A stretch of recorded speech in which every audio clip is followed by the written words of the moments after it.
Alice's Adventures in Wonderland by Lewis Carroll. Chapter 5 Advice from a Caterpillar.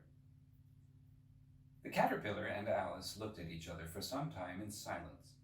At last, the caterpillar took the hookah out of its mouth and addressed her in a languid, sleepy voice. "Who are you?" said the caterpillar. This was not an encouraging opening for a conversation. Alice replied rather shyly, I hardly know, sir, just at present. At least I know who I was when I got up this morning, but I think I must have been changed several times since then." "What do you mean by that?" said the caterpillar sternly. "Explain yourself." "I can't explain myself, I'm afraid, sir," said Alice, "because I'm not myself, you see." "I don't see," said the caterpillar. "I'm afraid I can't put it more clearly," Alice replied very politely, "for I can't understand it myself to begin with, and being so many different sizes in a day is very confusing." "It isn't," said the caterpillar. "Well, perhaps you haven't found it so yet," said Alice, "but when you have to turn into a chrysalis, you will someday, you know, and then after that into a butterfly, I should think you'll feel it a little queer, won't you?" "Not a bit," said the caterpillar. "Well, perhaps your feelings may be different," said Alice. "All I know is it would feel very queer to me." "You," said the caterpillar contemptuously. "Who are you?" Which brought them back again to the beginning of the conversation. Alice felt a little irritated at the caterpillar's making such very short remarks, and she drew herself up and said very gravely, "I think you ought to tell me who you are first." "Why?" said the caterpillar. Here was another puzzling question, and as Alice could not think of any good reason, and as the caterpillar seemed to be in a very unpleasant state of mind, she turned away. "Come back," the caterpillar called after her. "I have something important to say to you." This sounded promising, certainly. Alice turned and came back again. "Keep your temper," said the caterpillar. "Is that all?" said Alice, swallowing down her anger as well as she could. "No," said the caterpillar. Alice thought she might as well wait, as she had nothing else to do, and perhaps, after all, it might tell her something worth hearing. For some minutes it puffed away without speaking, but at last it unfolded its arms, took the hookah out of its mouth again, and said, "So you think you're changed, do you?" "I'm afraid I am, sir," said Alice. "I can't remember things I used, and I don't keep the same size for 10 minutes together." "Can't remember what things?" said the caterpillar. "Well, I've tried to say, 'How doth the little busy bee?' but it all came different," Alice replied in a very melancholy voice. "Repeat, 'You are old, Father William,'" said the caterpillar. Alice folded her hands and began. "You are old, Father William," the young man said, "and your hair has become very white. And yet you incessantly stand on your head. Do you think at your age it is right?" "In my youth," Father William replied to his son, "I feared it might injure the brain. But now that I'm perfectly sure I have none, why, I do it again and again." "You are old," said the youth, "as I mentioned before, and have grown most uncommonly fat. Yet you turned a back somersault in at the door. Pray, what is the reason of that?" "In my youth," said the sage, as he shook his grey locks, "I kept all my limbs very supple by the use of this ointment, 1 shilling the box. Allow me to sell you a couple." "You are old," said the youth, "and your jaws are too weak for anything tougher than suet. Yet you finished the goose, with the bones and the beak. Pray, how did you manage to do it?" "In my youth," said his father, "I took to the law and argued each case with my wife, and the muscular strength which it gave to my jaw has lasted the rest of my life." "You are old," said the youth. One would hardly suppose that your eye was as steady as ever, yet you balanced an eel on the end of your nose. What made you so awfully clever?" "I have answered 3 questions, and that is enough," said his father. "Don't give yourself airs. Do you think I can listen all day to such stuff? Be off, or I'll kick you downstairs." "That is not said right," said the caterpillar. "Not quite right, I'm afraid," said Alice timidly. "Some of the words have got altered." "It is wrong from beginning to end," said the caterpillar decidedly, and there was silence for some minutes. The caterpillar was the first to speak. "What size do you want to be?" it asked. "Oh, I'm not particular as to size," Alice hastily replied. "Only one doesn't like changing so often, you know." "I don't know," said the caterpillar. Alice said nothing. She had never been so much contradicted in her life before, and she felt that she was losing her temper. "Are you content now?" said the caterpillar. "Well, I should like to be a little larger, sir, if you wouldn't mind," said Alice. 3 inches is such a wretched height to be." "It is a very good height indeed," said the caterpillar angrily, rearing itself upright as it spoke.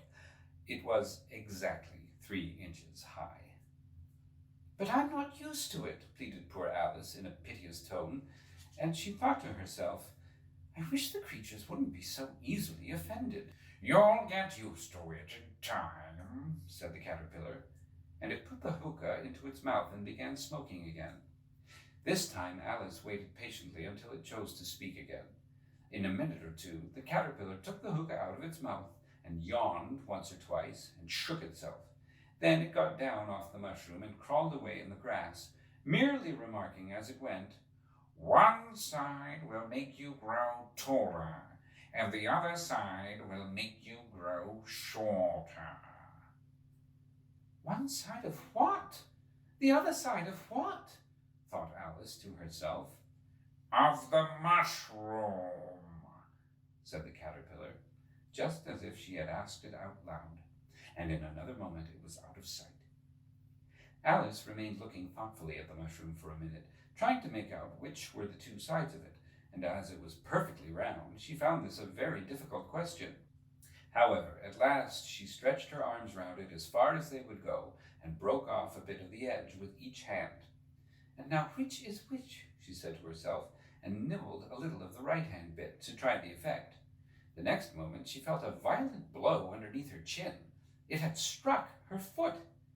She was a good deal frightened by this very sudden change, but she felt that there was no time to be lost, as she was shrinking rapidly.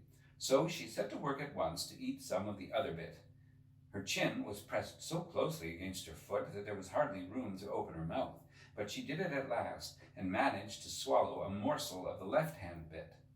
"Come, my head's free at last," said Alice in a tone of delight, which changed into alarm in another moment, when she found that her shoulders were nowhere to be found. All she could see when she looked down was an immense length of neck, which seemed to rise like a stalk out of a sea of green leaves that lay far below her. "What can all that green stuff be?" said Alice, "and where have my shoulders got to? And oh, my poor hands! How is it I can't see you?" She was moving them about as she spoke, but no result seemed to follow, except a little shaking among the distant green leaves. As there seemed to be no chance of her getting her hands up to her head, she tried to get her head down to them, and was delighted to find that her neck would bend about easily in any direction, like a serpent.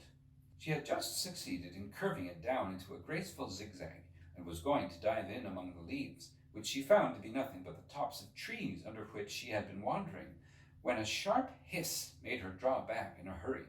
A large pigeon had flown into her face, and was beating her violently with its wings. "Serpent!" screamed the pigeon. "I'm not a serpent," said Alice indignantly. "Let me alone."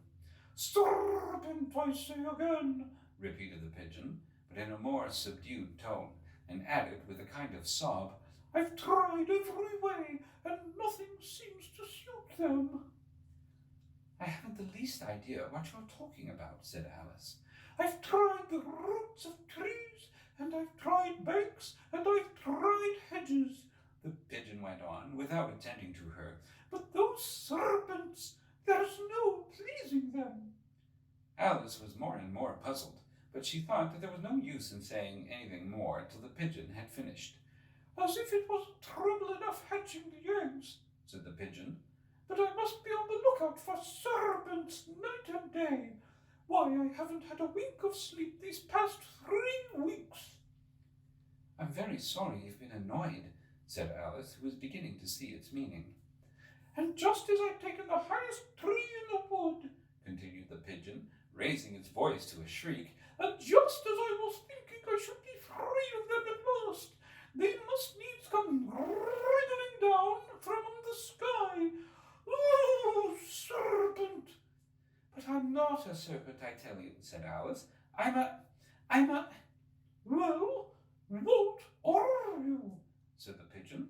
I can see you're trying to invent something. I'm a little girl, said Alice, rather doubtfully, as she remembered the number of changes she had gone through that day. A likely story indeed, said the pigeon in a tone of the deepest contempt. I've seen a good many little girls in my time, but never one with such a look as that. No, you're a serpent, and there's no use denying it. I suppose you'll be telling me next that you have never tasted an egg.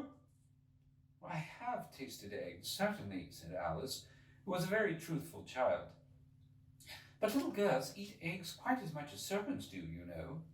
I don't believe it, said the pigeon. But if they do, why then they're a kind of serpent, that's all I can say.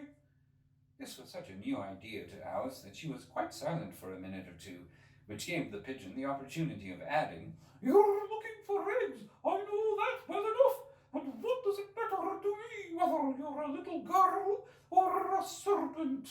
It matters a good deal to me, said Alice hastily, but I'm not looking for eggs, as it happens, and if I was, I shouldn't want yours. I don't like them raw. Well, be off then, said the pigeon in a sulky tone, as it settled down again into its nest. Alice crouched down among the trees as well as she could, for her neck kept getting entangled among the branches, and every now and then she had to stop and untwist it. After a while she remembered that she still held the pieces of mushroom in her hands, and she set to work very carefully, nibbling first at one and then at the other, and growing sometimes taller and sometimes shorter, until she had succeeded in bringing herself down to her usual height. It was so long since she had been anything near the right size that it felt quite strange at first, but she got used to it in a few minutes and began talking to herself as usual. Come, there's half my plan done now. How puzzling all these changes are.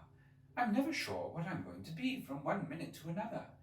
However, I've got back to my right size. The next thing is to get into that beautiful garden. How is that to be done, I wonder?